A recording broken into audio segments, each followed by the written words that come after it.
Of Freedom Friday at 4. Today I'm going to be talking about my favorite subject, freedom. Freedom and truth. Um, there's actually there's quite a lot to freedom. When you start to delve into it, um, there's a lot of aspects to it that are quite subtle, and I don't think a lot of people think, oh, yeah, no, we live in a free country and I basically do what I want. So, I'm free.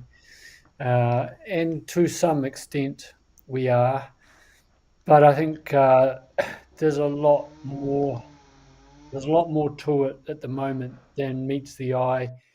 And we're in these times where we can't just rest on our laurels. And we can't just go into our own little bubble and think that what's happening out there isn't going to affect us and that we can basically shut it off.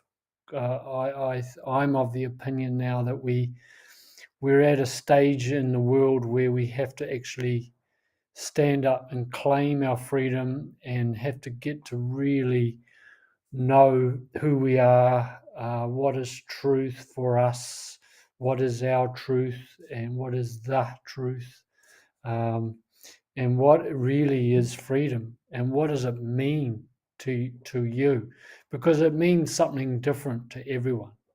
So when I'm talking about truth, I'm trying to sort of go to the main pillars or the main aspects. Um, but when it comes to the real content of what's freedom to each one of us, it's going to be different. And,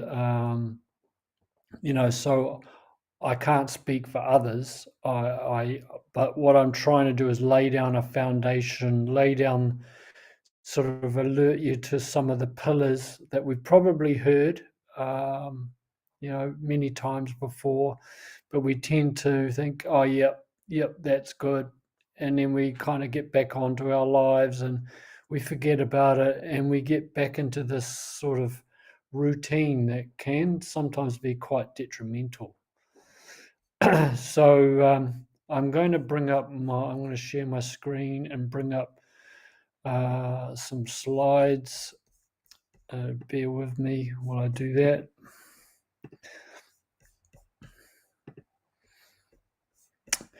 So this is a bit of a no frills presentation this week. I sort of have done this fairly quickly. Didn't really have the time to put all the fancy pictures and stuff. So I will just work with this. So what is freedom and how do we attain it?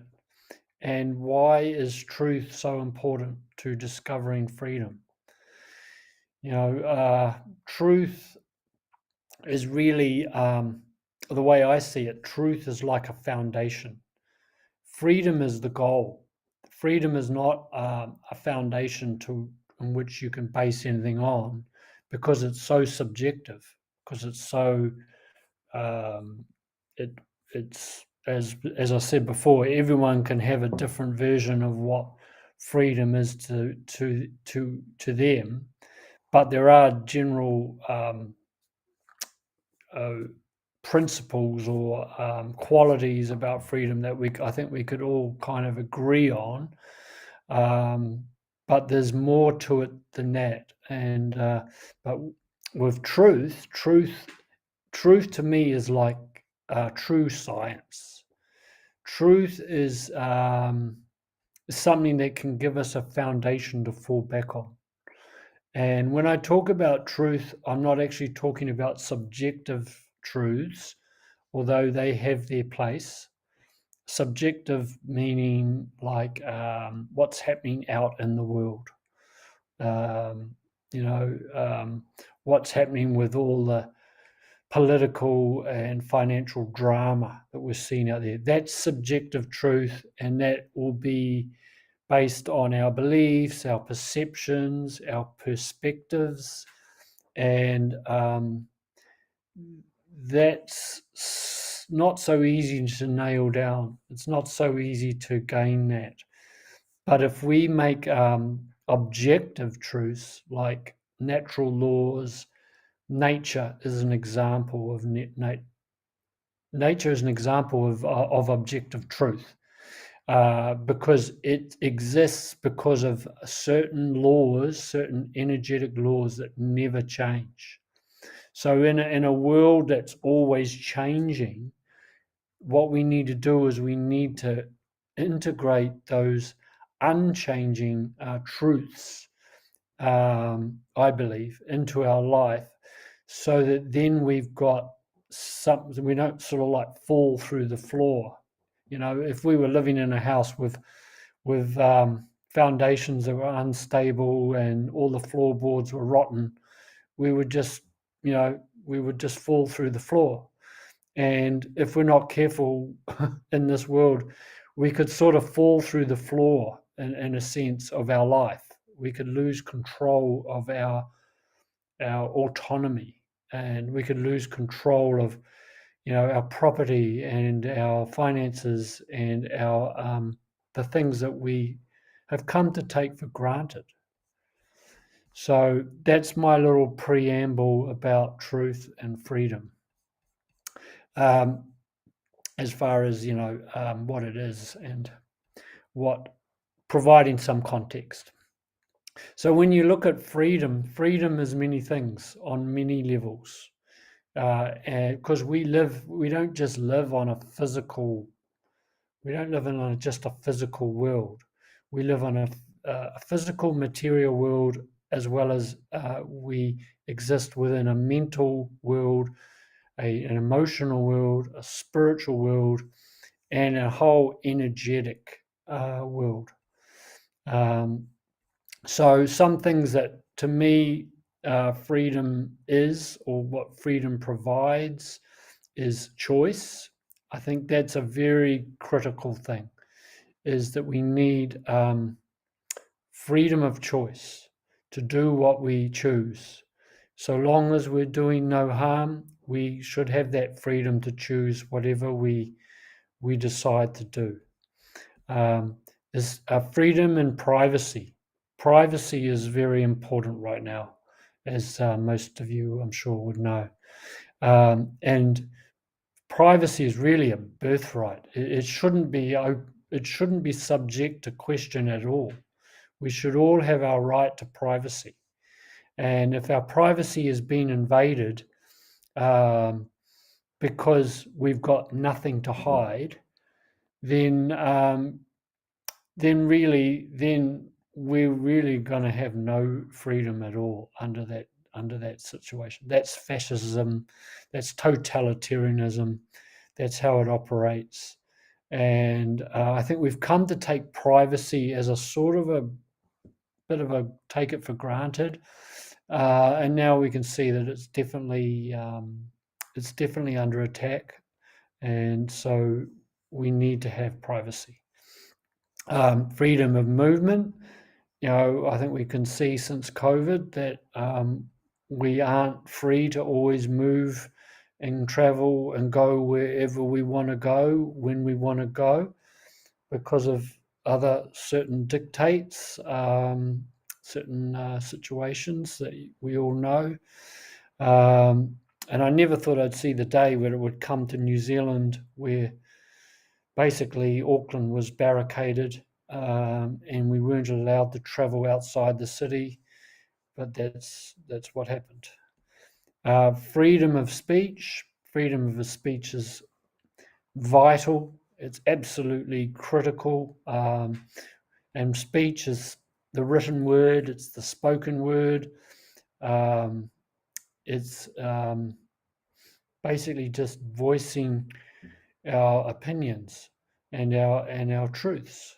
And if we have not got if we're not able to speak freely, then then again that's a totalitarianism type situation, and we can't have all all what we can't have what we can't have we can't be told what not to say. We can't be told what to say and what not to say just because of a few select people who say that we can't say it. So they can have all the speech, but not for us. So it's just totally doesn't make sense to me. We absolutely need financial freedom. This is a very critical material, physical right. And, without financial freedom, then we get to lose a lot of these other things. We have got less choice, we've got less privacy, we've got less movement. So everything is sort of interdependent on everything else. We also, I believe spiritual freedom is a very important freedom. I don't think it's pursued by enough people, maybe partly because people don't know what spiritual even means. They haven't even considered it. It's a bit like the word God. It's a contentious word, and people have so many beliefs and perceptions about the word.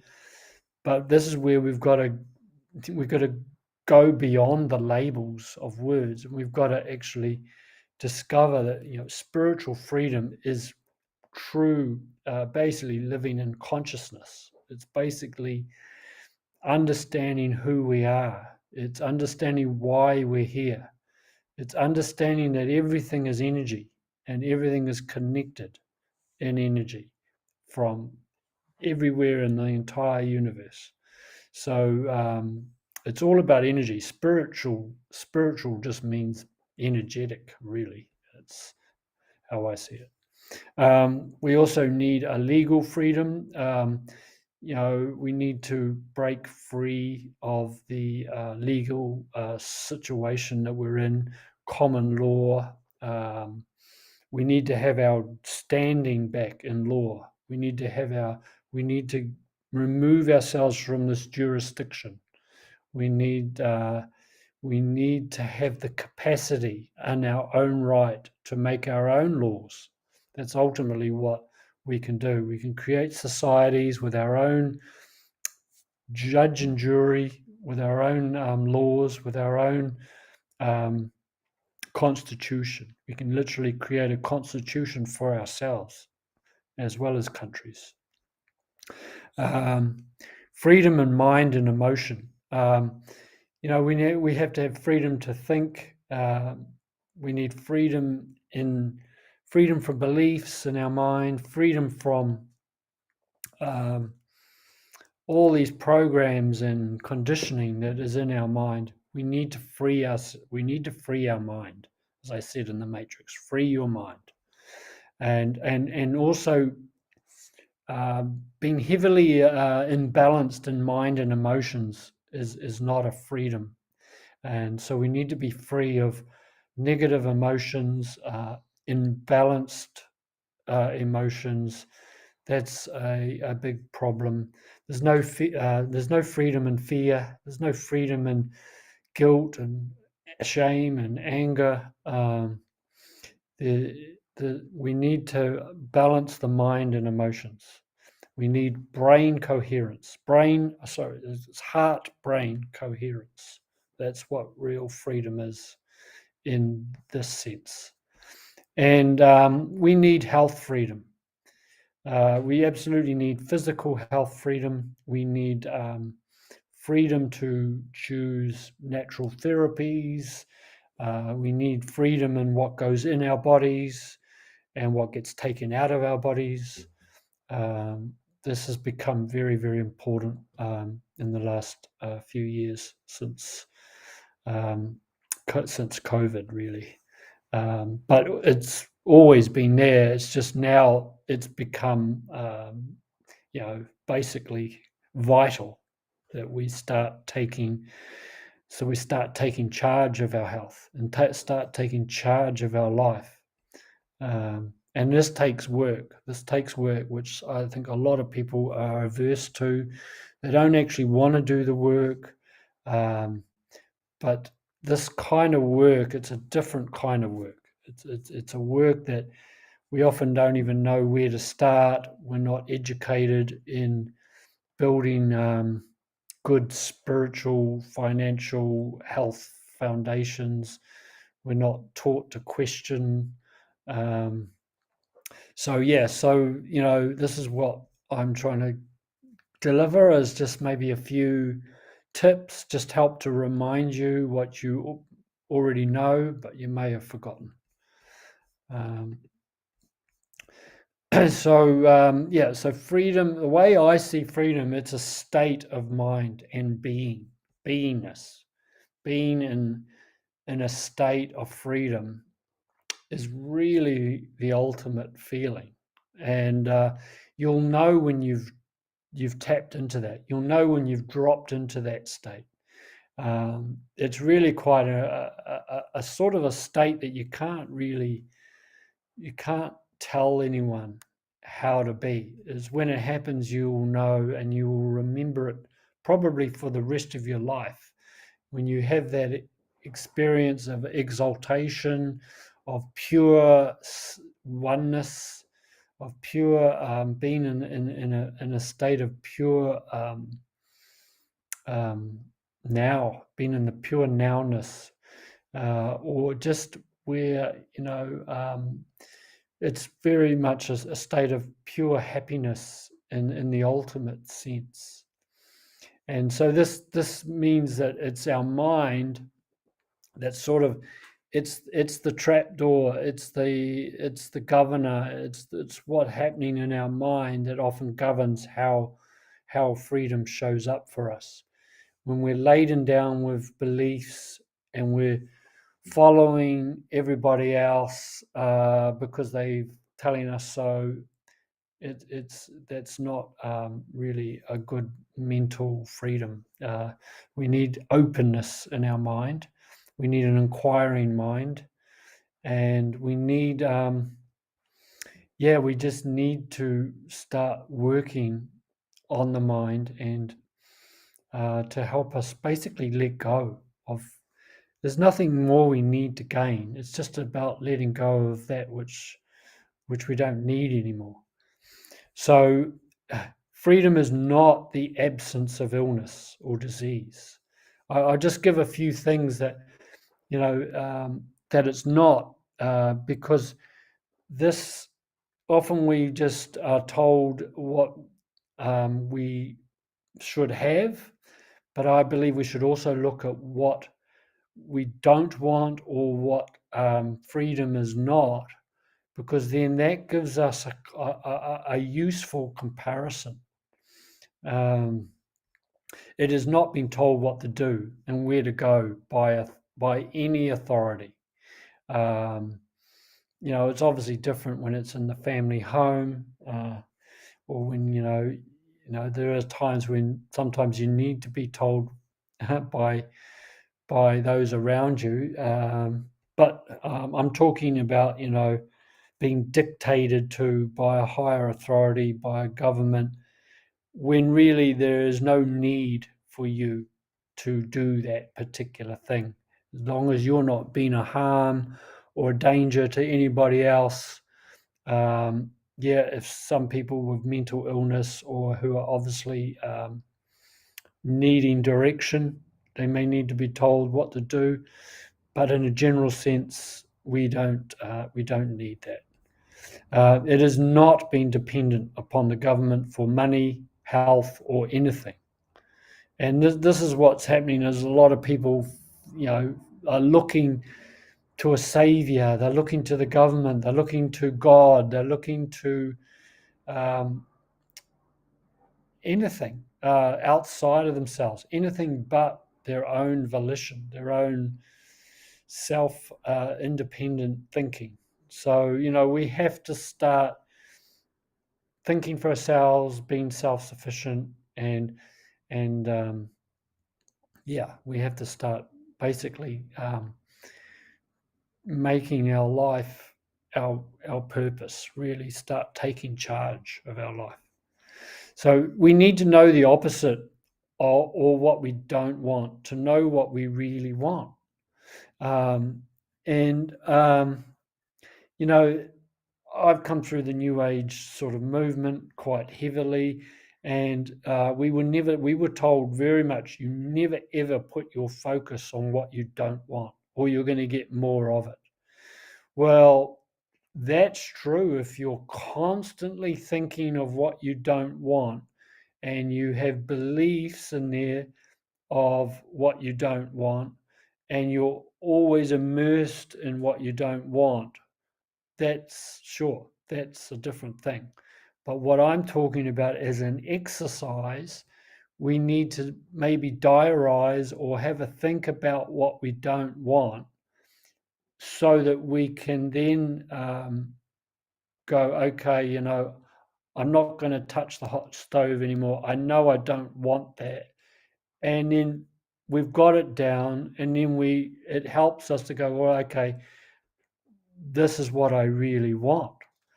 And but I know a lot of people, they have no idea what they don't want, and they have no idea what they do want. So we can use duality, we can use the law of polarity to our advantage by playing. It's like playing with the polarity. We can play with it in our mind, and that's not going to bring more of it. That's going to bring us what we really want. I've spent the last 10 years pretty intensely. When I came to the property where I live, I came here with basically the clothes on my back and a pack of clothes and my car and very little else. I came here by the grace of some divine power and my partner who purchased this place, and I was very beaten up. I was in a very dark space, and once I got here, I knew that I had to use this grace to pick myself up, and I started to become. This is where I got a lot of the inspiration to give these presentations, and I realized a lot of things I didn't want after what I'd just been through personal experience. And by being in a beautiful property, I am in a beautiful environment. There's a lot of nature here. I've got gardens happening everywhere. I've growing a food forest. It is giving me this incredible injection of energy that has helped me to really lift myself up. And as my energy rose, suddenly things would emerge into my consciousness that I had never thought of before. I had considered, but I never knew how. I never knew how I was going to get out of the funk I was in. And I could call it divine providence, but I had done a lot of work on myself, and I realized that that life is a journey, and I had to just roll with it. And then by giving the opportunity I was given here, I knew that I was basically given a lot of information when I was outside in nature.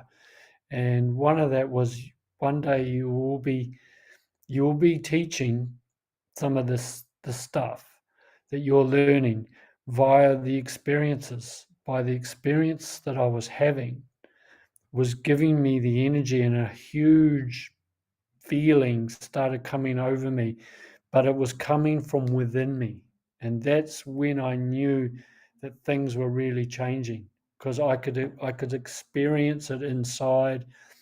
And so long story to say that I am not fooled by some of the BS that's out there in the world, and I can consider what I don't want. I can look at what I do want now with a lot more clarity, because of the experiences I've gained here. I'm in the position I am now. So I just wanted to express that I am not. This is not pure conceptual. This is my experience, and it's quite different. And I am living a lot of freedom here. I actually have experiencing freedom just about every day. And so I'm speaking from first-hand experience, not from I want to be, but I am being that. So freedom really is a birthright. It's given to us by the fact that we were born. However, as soon as we're born into a system that wants to take that right away. From literally from the moment our mother signs the birth certificate. So, so to get it back, we have to claim it.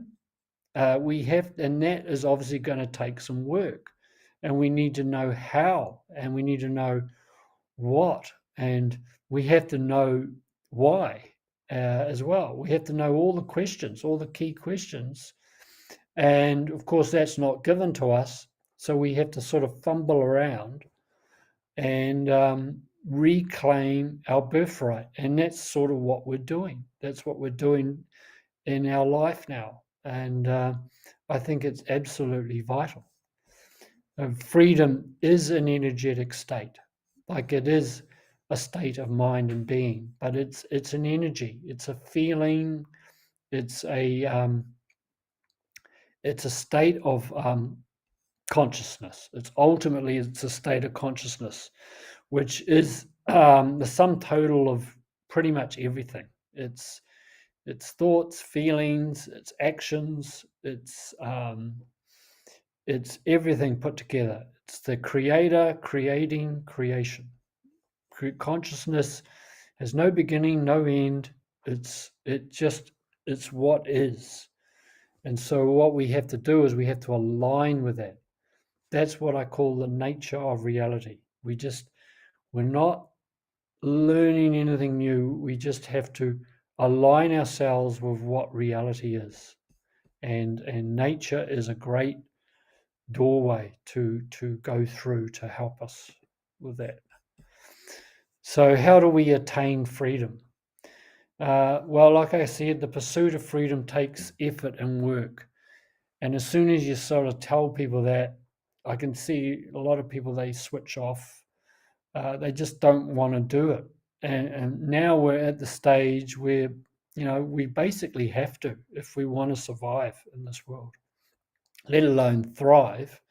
So, but the work brings such incredible rewards. But again, it's a paradox. We can't focus on the reward. We have to work for work's sake. We have to work for freedom's sake. We have to work with a knowing that we have a purpose of why we do the work. And then that makes the work a whole lot easier. Because if you've got a purpose, then you're working towards something. If you have a vision, then the work isn't in vain. And you can bring that vision and that purpose to realization. And I'm absolutely living proof of that now. And so, it's really quite miraculous when you start seeing massive benefits start coming from your work. It is a right. Freedom is a right. However, there is work in claiming that right. It is not handed on a silver platter. So I've kind of pretty much gone over that. To know freedom, we must know ourselves and what we want. Now, there's a couple of things with this. Keywords know. We have to know freedom. We can't just believe in freedom. We have to know it. Or knowledge brings knowing. Experience brings knowing. Actions bring knowing. And that is really where we need to focus. We need to take action.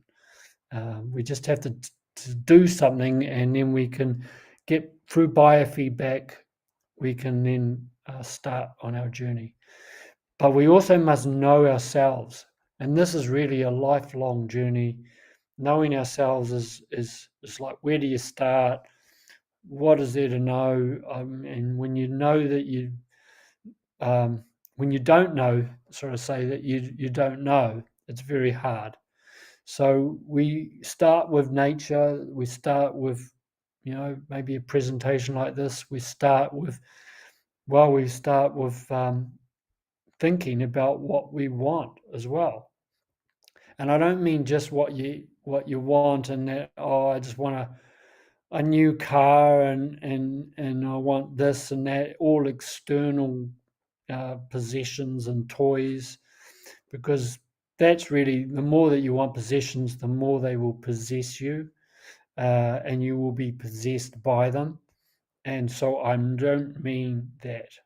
I mean what we really want, what you truly want in your heart, what you really desire in the ultimate sense of the word. So it's really what you might say is also what we need initially. What do we need now? And it might be a car, it might be a physical material possession, it might be food, for some people. However, we can, as we aspire to bigger things, we're really wanting what's our soul and spiritual wants, our real, true, intrinsic wants. And to know freedom, we must take self-responsibility. We must take responsibility for our lives. Everything in our lives we have to take responsibility for. We can't blame the government, even though the government and the system and that is so limiting and pervasive and so frustrating. We have to take full responsibility for where we're at. Otherwise, we just will fall into victim, and we're not taking responsibility. Yes, we have to deal with that. I will go into that with what's happening in the world a little bit in this presentation, but basically we have to start with where we're at, and we're all on the planet, so we're all on the same ship, and we all came in with the same basic gifts. We all came in with a body and a mind, and there's a lot of people who've had a lot less than what we were given, and they have attained much, much more. So there is proof that it's just a matter of working through our stuff. And we have to have accountability. So the difference between responsibility is the ability to respond to what life is dishing up to you and what you see in the world. Whereas accountability is what you say, okay, I'm going to be accountable for this. I will take accountability for these areas of my life. I will be fully accountable for this. And then, obviously in your family or business or your friends, you could agree that, they will be accountable for other things. If you're trying to run a business, you've got to have accountability. If you're trying to, in a family situation, you've got to have, everyone has accountability for something. So that's what it means, is having the ability to account for something. It's the ability to be accountable, to be relied upon for something. You say that you're going to do something, then you've got to do it, and that's really, I know it's very rigid in a way, and it seems very opposite to freedom. That's why we've got to work on it, because it's on the same spectrum as freedom. Because the more responsibility that we take, and notice it's a taking, you can take as much responsibility as you like. This is not a giving thing, this is a taking so that we can give. So if the more self-responsibility and accountability and discipline that we have, the more freedom we will get. It's an absolute truth. And these attributes seem counter to freedom. However, this is how duality serves us to grow. So they're kind of opposites, yet if you ran a timeline from accountability or responsibility or discipline it will run to freedom. And there possibly are other lines as well, which we'll touch on, like truth and trust. But these I see as very, very vital. And so the duality helps us to grow, because it's like anything, you need a bit of pressure. You need a little bit of pressure on yourself to have discipline for those areas. And then the more that you practice it, and with time, the more it will become automatic. We've got to make it automatic. And and the truth shall set us free, as I think David Icke. I first heard David Icke say that truth shall set you free. In fact, I think he wrote a book with that title. And I always loved that saying. I thought, yeah, the truth shall set you free. But I am adding, this is my words, only when we begin to install the truth of ourselves and apply it. The truth of the world will not set us free. The truth of what's happening with the government and what's happening like with all the other rubbish that's going on, when we know that stuff is going on, we're aware of that, which is important. It's important to be aware of it. But that alone is not going to set you free. You've got to then do something about it. And this is where responsibility comes in, and accountability and discipline. This is where we can't just keep rehashing and sharing the same so-called truths about the world, when actually a lot of it is not even truth. We have to actually, knowing what's going on in the world and how it could affect us in our freedom and everything, we have to get to work and apply what we know and start solving some of these problems. So again, knowledge is power, but knowledge is not power in its own right. It's only powerful once it's applied and implemented. It's the same thing. So again, it's going to take work. It's going to take responsibility. It's going to take accountability, and it's going to take some discipline. So, I don't want to labor the point, but, you get the picture, what I'm trying to say. So we need to make a plan. You need to make a plan for what you want. However, there are catches in that. Firstly, we need to ask. We need to ask for what we want. We need to ask our selves. We need to ask. Maybe you want to ask the universe what,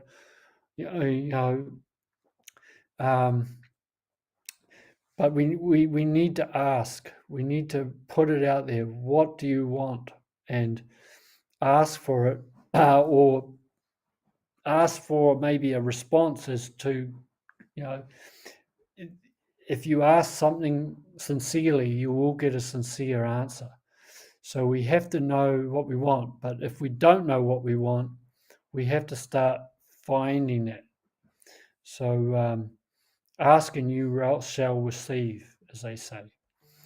But don't just ask for anything, because you might find that it's not actually what you want. It's what somebody else wanted for you.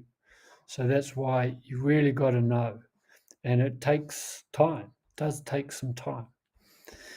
So make what you want your purpose. If it's a purpose, then you'll move mountains to attain it. Once you know it's your purpose, and once you really see what makes your heart sing, what you really have clarity on, then you can get committed to that. And make what you want what others need as well. That will always ensure that you're in a virtuous cycle where, if you help others get what they want, you will always get what you want. It's just a simple law of giving and receiving. So we need the cycle. We need the circle of giving and receiving.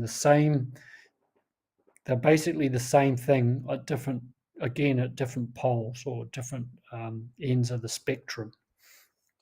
Um, so make what you want your life purpose. Make it part of your life. Dedicate your life to it. Basically, that's in my own business. When I was running my business, I thought I knew what I wanted once I got in the business, but then I realized that I had came with all these other problems that were seemed insurmountable at the time, and I nearly lost my business numerous times.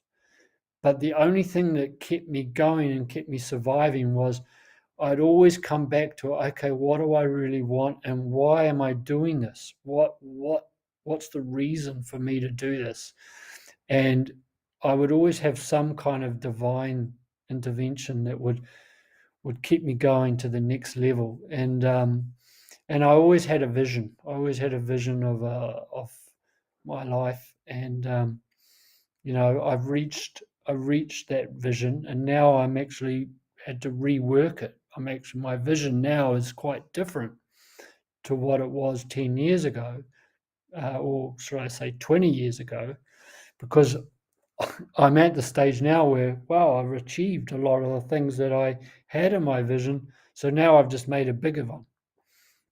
Um, so make what you think you want aligned with what you feel you want. That is very important. If you think you want something, ask yourself, is this feel right? And if those two are aligned, I can assure you, you will absolutely get what you want. Um, but it takes some effort, some work. Maybe write it down, have a journal, just journal and write notes. Even if you're getting nowhere and you're writing down rants and raves, that's part of the process, because you've got to get the stuff out of you before you can bring the new stuff in. We've got to create. Nature abhors a vacuum. So once you've got the stuff out, then you can bring the good stuff in. Make what you want a gift that you can share. A gift shared in the right way is then going to be usually gratefully received. And if it's not well received, then it doesn't matter.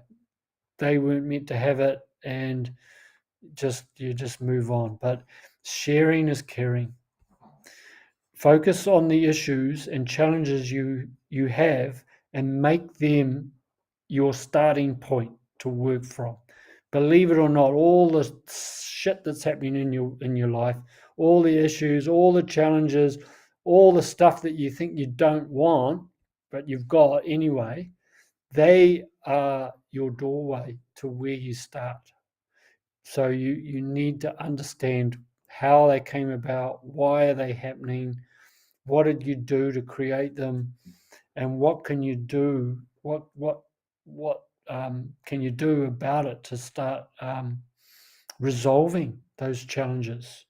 Because they're happening for a real reason, and the answer will be inside your mind somewhere. The answer will be inside your heart, and so repeated challenges, especially when they're continually happening over and over again, it's like the universe trying to get your attention. And that is where you start. Don't ignore them, don't deny them, accept them, face them, do whatever, but don't run away from them. Don't shirk that, because there's a very important message in those challenges. And focus on your strengths, your talents, and your skills. That everyone has got different talents, different strengths, different skill sets.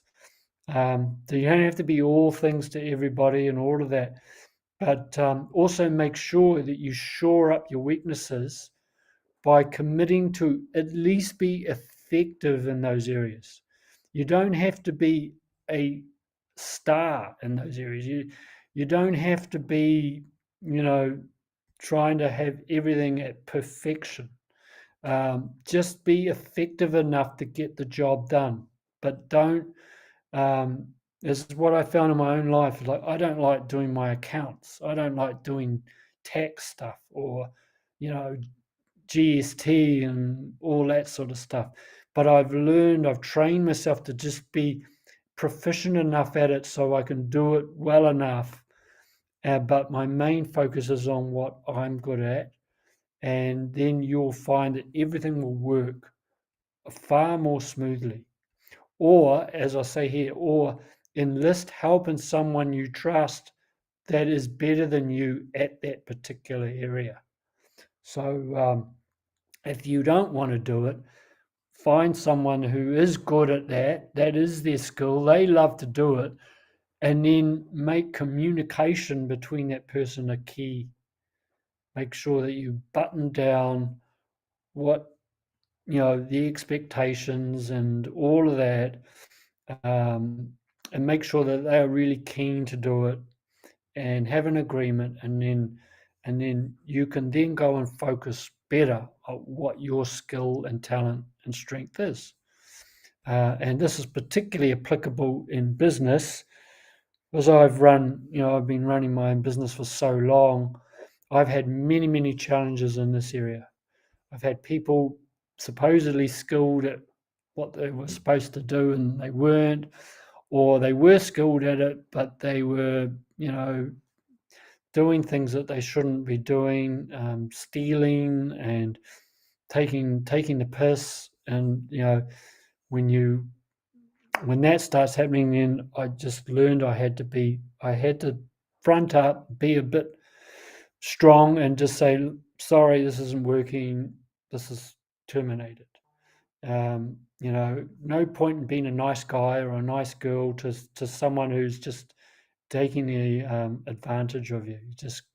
And that might be happening in the home. I know that sometimes if it's your partner or your wife or your husband or whatever, it's very, very hard, but sometimes you've got to make hard decisions.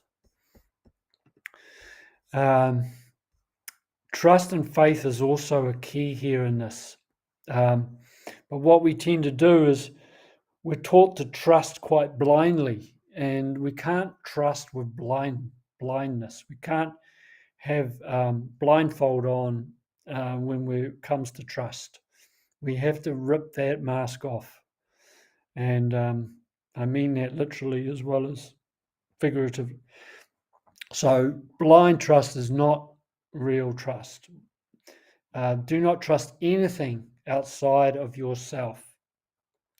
It all starts with us. If we really have trust in ourselves, or at least working on trust on ourselves, then you'll start attracting people around you that you can trust or are worthy of your trust. It's what trustworthiness is. People have to be worthy of the trust. So don't throw your pearls to swine. That's part of what that saying means. Be very cautious about who you trust. Just have your inner circle and proven trustworthy friends, and anyone else, just treat with caution. When it comes to the government and comes to all that, I mean, I know that you will understand, but there's so many people out there that are just blindly trusting whatever they're told again by a higher authority. I'm quite rebellious in that sense. I always have been. I've never trusted anyone just well, I have actually. I have trusted some people blindly, but I was pretty good at questioning people and learning quite quickly that you can't just trust anybody. And but we have to. The trick is to get to know and trust ourselves. We have to trust our own judgment, um, and we have to get to know people. We have to really get to know people deeply before you start giving them more responsibility than what you would give yourself. That's where problems come in. That's where I had a lot of problems because I would give responsibility to other people and my trust, and they would just take that and use it against me. and I had to learn some real harsh lessons on that. Focus on trusting yourself and and your own judgment. This is an absolute priority because everything starts and finishes with us. We're the only ones here, really, ultimately. Everybody else is like an extension of us. They're coming into our life for a lesson, for a reason, for a season, or as a wonderful gift. They're all gifts. It's just some of them are ones that you might want to return to sender, and others you will get to keep for the rest of your life. Be self-sufficient, but don't be an island. I have been an island myself. I've shut people off, and I was miserable as hell. Um, so I've learned to find the balance now, self-sufficiency in myself, but I'm not afraid now to ask for help or for enlisting the help of others around me. Um, we don't want to become an island because that's where real loneliness can set in. Um, we're all alone, but we don't have to be lonely. Learn to trust your intuition. Um, Now, this is a little bit more subtle and a little bit more difficult, but you'll know when you have a thought, you have an intuitive thought or feeling, and how many times I know for myself, I had an intuition, I didn't listen to it, I went against it, and every single time that was a bad move. So after a few times of doing that, you start to learn to catch yourself and act on your intuition. And I find it is a wonderful guide. So your intuition, inner tutor, that's what it means. We are our own inner teacher. Trust comes from experience. So be prepared to move on and learn from that experience. If it's not working out, be prepared to move on. Cut your losses. Don't burn bridges with people. I've learned that unless they're absolutely toxic, you might want to burn a bridge. But very rarely do I burn bridges with people, but you might want to burn a bridge with a project. If they're inviting you into a project, a business, there's a way of saying, well, thanks, but no thanks. But unless it's absolutely necessary, I believe it's very good to don't burn the relationship. I've many times I have um, I have I burned the I have burned the project or the thing they wanted me to get into, but I managed to keep the friendship, even if it was at arm's length. And it was amazing how many times later those people had come back into my life and completely different person that really had, and then they were offering things that I really wanted to explore. But I am a relationship type guy, and so to me, networking and relationships are important, but you just don't have to bring them in close into your inner circle. So be very discerning. Just be discerning with people. Forgiveness of self is absolutely critical in this. We have to forgive ourselves. Often we hold guilt for something that we perceive we did wrong, or maybe we did do something wrong in our eyes, but it's nothing that forgiveness can't fix. I know so many people that are suffering severely from deep guilt, shame, all that sort of stuff. And that's just like acid for the soul. It'll just eat you up. So we have to forgiveness of ourself first, and then we can forgive others as well. And also, sometimes we need to work the other way. Sometimes we forgive others first, and then it boomerangs back to us. But generally, I find that if we really commit to forgiving ourselves, then we find others around us that we can really better trust, or we can help to forgive other people as well for what we thought was wrong. So coming back to truth, truth, as I said at the beginning, truth is like a real foundation, a foundational pillar to freedom. Because truth lives on various levels. Truth is not straightforward in that it's multidimensional. So truth lives on various levels of life. It is like a ladder. As you go up, each rung is a different height, therefore is a different perspective. So the rules that applied on the lower levels, you could throw them out the window and you have to have a new perspective. So it's like anything when you're climbing a mountain. The higher you get up the mountain, you're going to have a completely different perspective on the landscape below. So it's a bit like that with truth as well. The higher you climb, the more rarefied air you get up to, the more responsibility you've got to take, the more you've got to be really in your integrity. And you've got to be really, and you could say the more higher you climb, the more, generally spiritual, I say, you could be getting, or the more in touch with energy that you're becoming. So things become more defined and refined.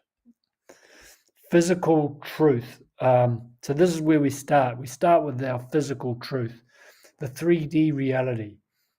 This is our sort of base foundation in a physical sense, in the physical context of dealing with people, our physical relationships, our physical health.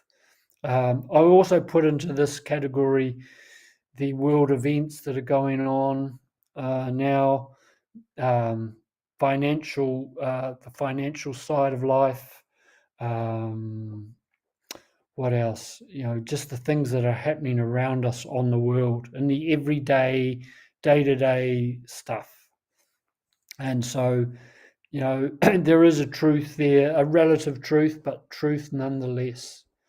And so it's just about, trying to keep good physical health, get the finances in order, be aware of what's going on in the world, but don't get consumed by it. It's just a subjective truth. Just look at it as everything is interesting, but don't just take it on board as though it's absolute truth, because it's nothing of the sort. Mental truth. In other words, we've got to analyze our beliefs and our perceptions. These are often mistaken for truth. Oh, my truth is this, that, and the other thing. If you really analyze yourself, you realize they're just a belief. And so they're not a truth at all. They're just what you believe. So knowing is a mental foundation. And if you can just start with what you know, and it might seem very basic, but that's a great starting point. If you're knowing that eating fruit and vegetables is good for your health, well, that's a great knowing. It's a great start. So just be very aware of the fact that most information or so-called knowledge out there is not knowledge. It's just someone's belief or a perception. Emotional truth. We need emotional intelligence, EQ. Reactive emotions erode trust, and they are not truth. You might say you're in your truth again, but really, strong reactive emotions can do quite a bit of damage, not least to yourself, because you often will feel bad afterwards, and or you'll feel very justified, whatever. It's something we want to move away from. So communicate from response. In other words, that's where responsibility comes in. We need to respond, not react off the cuff. and we need to raise our base emotions to more heartfelt feelings. So emotion and feeling are on the same spectrum. So low end emotions like anger and resentment, we can move from that to love and other much more heart-based feelings. Love is the highest form of emotion. It is true energy in motion. And you could say love is truth, and truth is love. It's one aspect of truth that is, to me, a more refined version of truth. And we have our spiritual truths. This is where it gets more difficult to discern what they are. It can be a bit of a minefield, but nonetheless, this is where this is worthy of being looked at. So this is the truth of energy, frequency, vibration. Although this is highly intangible, when we're talking about spirituality and energy, you can't see it, you can't touch it, you can't usually taste it or anything, but it is actually our true base foundation. So that's a real paradox right there, is that something that's totally intangible is actually our ultimate foundation. So this is why spirituality and energetics is so important, and we're getting closer to the objective truths now. This is where we start getting into away from the pure subjective truths, into objective laws. That's what law is really all about. Natural law, not legal, not the legal law, but nature's law, and universal laws, and the laws of light, and the laws of energy, and laws like the torus field, quantum laws. And these are truths that never change. This is extremely important. Whereas everything's changing all the time in the physical reality, and because people are trying to use physical means to solve these problems, they never actually get solved. You're just going round and round in circles. But once you start to understand objective truths that never change, such as the natural laws, the hermetic laws, this is what true science is. It's what science is supposed to be actually. Well, originally, that's what science was all about. Physics, pure physics, in Greek days and back in antiquity. It's what Plato and Archimedes and Aristotle, that's what they were teaching, real science. And they are science that is based on, how energy moves and how we got created and how everything works. What causes gravity? What is electromagnetics? Why is light created? All these things. And this creates a stability and meaning to our life. And why is that? Because everything in the outer material world is always changing, like I said. So we need something solid to fall back on. And I can guarantee if you start to understand this, it does take a lot of thinking and pondering and wondering and questioning to start to get it. But when you start to understand the natural laws, they will run a thread through every area of your life, including your physical reality. And I can guarantee your physical life will start to become much more happier and flowing and aligned just by really starting to implement or at least initially understanding what the laws are. Even just taking the effort to look at them is a start. The laws of polarity, the laws of vibration, the laws of the mind, real mind, the laws of um, diminishing returns, compensation. There's other more minor natural laws as well. The law of attraction, which has been heavily maligned, but nonetheless it is a law. But I like the base 7 laws are the solid, real solid objective laws. There's also the law of love, you could say, as a law. What is love, and how does that come about? These are the sort of fundamentals that I have become much more interested in the last just in the last 10 years. So basically, what I believe, we need to focus on letting go of what no longer serves you.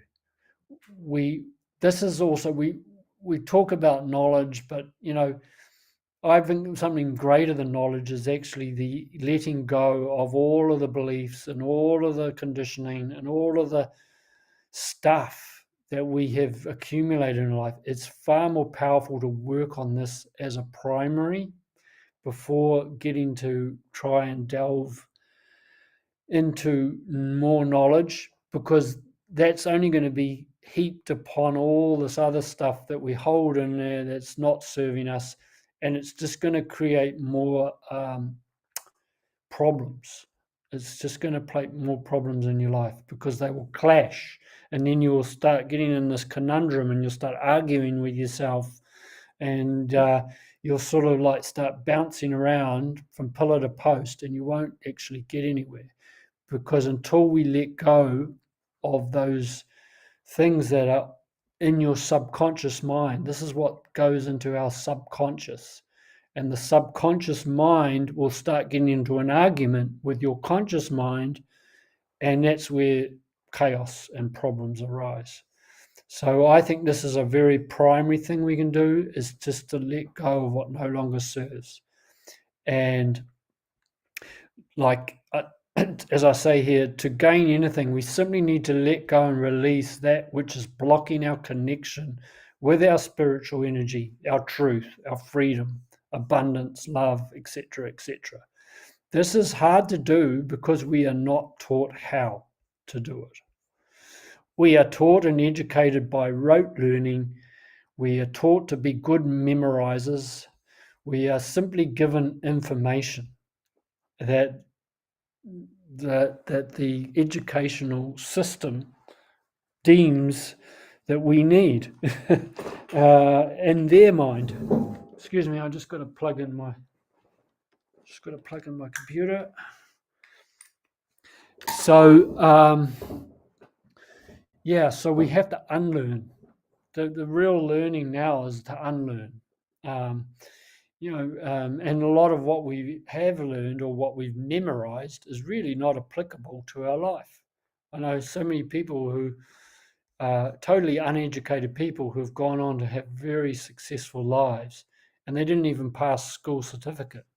So that is not a guarantee to your success. So we must forgive and let go of any guilt, shame, resentment, hate. Like I have sort of touched on that before, but these are some of the things we need to let go of. And often it's, guilt and shame is very destructive to lives. That leads to alcoholism and addictions and very unhealthy relationships and patterns. We can use a facilitator to help us, as often we don't know where to start. So this is sometimes, but again, a lot of the people who are in this, they wouldn't even think to go to get help. But still, if we can, if we do, it's often a great start. It shows that there is healing starting to happen when people start seeking help, because often we'll be very hard on ourselves, and we don't do it because we feel stupid or inadequate. But I really believe that we need to get over that. So we don't know what we don't know. If we don't know what we don't know, then we won't often start. Once we learn to know that we don't know, then we're on the path. Then we start. And I would say most people in our community, they do know that they don't know, they um, or they at least don't know that they know, which is it's a little bit of a step up from not knowing that you don't know. So yeah, so there's these different levels. These are sort of like levels of consciousness, I guess you could say. Um, I'm not trying to preach to the complete don't knowers. I'm trying to get those. Most of everyone here, I'm sure we know that we know what we know, and we know some things, and we know that there's a lot we don't know, and that's where we are moving. There's very, very few people in the world that know that they know all the time. We might know that we know a few things, but we can't get too ahead of ourselves either and think that knowledge is everything and be it a know-it-all and all of that sort of stuff. There's no real place for that either. However, we can practice certain methods to help us by being still and silent. Meditation and breathing and mindfulness exercises brings awareness to areas previously unseen. So just by simply taking action to have inaction is actually a very powerful action. To act by sitting still or practicing deep breathing, just coming into some deep breathing or alternate nostril breathing, or just simply looking at the point of your nose. Uh, Generally, it's best to close your eyes when you do this, though, because this sight, our what we see, keeps our mind busy. But when we close our eyes, it helps to quieten the mind just by doing that. But if you combine it with just watching what you're thinking, that's what meditation is to me. It's basically just observing yourself and your thoughts and doing some deep breathing just to get you into a slightly deeper alpha state. And then mindfulness will start to come with practice. Basically, practice, repetition, it's the mother of all invention, and it holds true when we're working doing this stuff as well. So so really, just to start winding up, freedom is not just a nice to have. To me, freedom is a must right now if we wish to have any kind of life, because we can see the system is encroaching right into our living room, right into our lap, and freedom is a must if we really want to survive in this world, let alone thrive. So to me, doing nothing is no longer an option. Otherwise, we're just going backwards. As the central controllers of this world are taking advantage of our inaction and pushing forward their agenda regardless. So, however, we must be careful to not engage directly, as we are in their jurisdiction and they have all the power over us.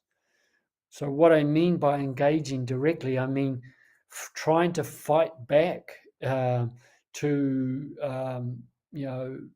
think, there's a lot of actions that people do that I know is very well meaning, and I don't think there's anything wrong with that because that's what they have to do. That might be their starting point. So I'm not here to judge that, but I'm not a big fan of, I've said it before, I'm not a big fan of protesting and trying to change things at a government level. I'm not a big fan of engaging directly with that. But again, it has its place, and if enough people are doing it, though, it does have some impact And however, for me, and it's my part of my truth is I would rather work on just creating new systems and solutions that basically render the current system powerless. That's how I work. I will feed myself. I will be my own practitioner. I will find financial freedom. I will work on creating other systems that can help people, like the blockchain, what we do there, what we do with our health and our wealth, to me is far more powerful as solution based. um, and when I talk about engaging, this also includes a lot of the social media sharing. I don't mean just, I mean, I do, I'm a serial sharer on Facebook, I know. But what I mean by the sharing is just rehashing all the memes and all the stuff that's flying around and just sharing those around. Although I do some of it myself, I admit. I'm not a complete absolute say no, you shouldn't do it at all. And again, it's a starting point for a lot of people, because when people are coming into this and they're completely uninitiated, and then they realize what's going on in the world, that is a very important step, and it was a very important step for me. But I guess for me, as I've come further, as I'm climbing my ladder of truth, it's nowhere near as important for me now.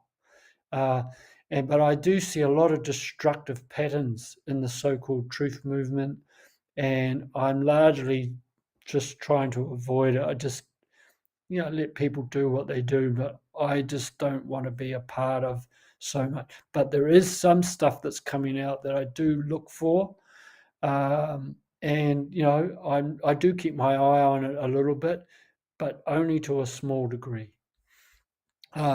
To know the problem and then get busy creating the solution, that to me is far more powerful. And building our energy and getting physically, emotionally, and mentally energized, which is what I mean by prepared, is far more powerful and more destructive to the existing system, because it's a parasitic system. If they can't use us as hosts anymore, then it's slowly dying. Every one of us gets off that parasitic systematic grid. We are withdrawing our energy, and that is what will send them. They will just destroy themselves, or they will just dissolve eventually. So enough empowered people united is the ultimate thing to destroy this current system. And so if we can focus on what we can change and control, don't get caught up in the FUD, in the fear, uncertainty, and doubt. And that's particularly applicable in crypto and blockchain, as well as everywhere else in the world. Disengage from media and the fear porn. Completely disengage from it. I do not watch TV. I do not read any mainstream media. Except sometimes it pops up in my face, but it just generally makes me sick, and I can't handle it, and totally disengage from negative people. Just find your tribe, makes you happy. And just to finish, I wanted to quote this saying. Actually, this presentation's gone a lot longer than I thought it was going to. But I found this the other day. A friend shared this great meme. I thought this was a very good statement that I wanted to finish on. Is God is consciousness, not the creator, but the very source of creation itself. It is not some separate, superior, and condemning an entity that most religious institutions claim. By believing that God is something exterior from yourself and separate your, by believing that God is something exterior from yourself, you separate yourself from the source and immediately become a limited being. It is a force, a divine energy, a frequency that exists within you and everybody. Get in tune with that shit and you will beam like the sun. Thought that was brilliant. So, yeah, so that's the end of that. And I will stop the share.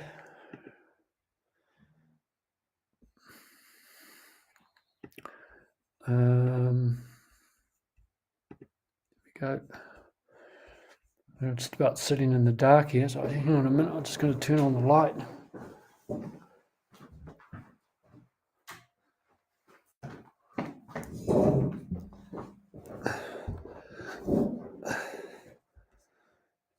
Thank you for your comment, Fenna. I really appreciate that.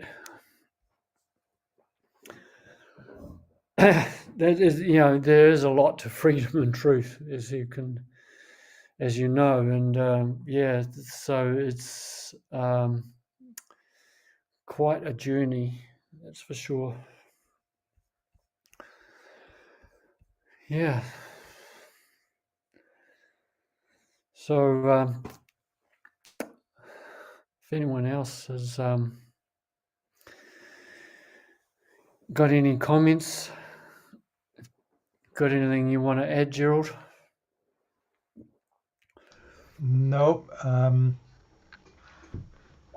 Being me said that.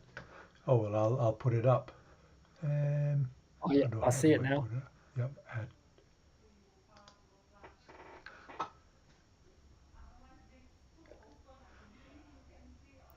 God is not a spark with us. This keeps us small. We are greater than the universe. Even that is statement is limiting. Yeah, exactly.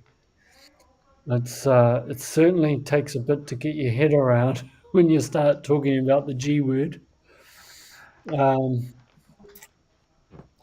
Yeah, basically, to me, it's um,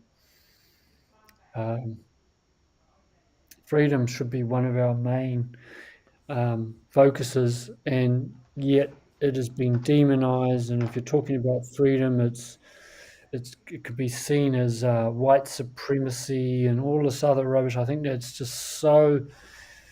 This is the this is showing that we're making inroads when they start going down that route. That means that we're getting through and trying to invert everything as they do, inverting freedom into kind of a hate speech or something like that. It's just, to me, it's just so ridiculous.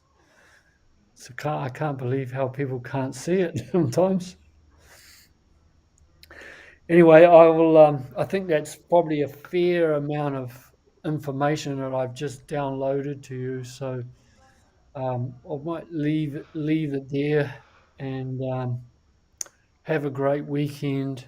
And yeah, I wish you all the truth and freedom.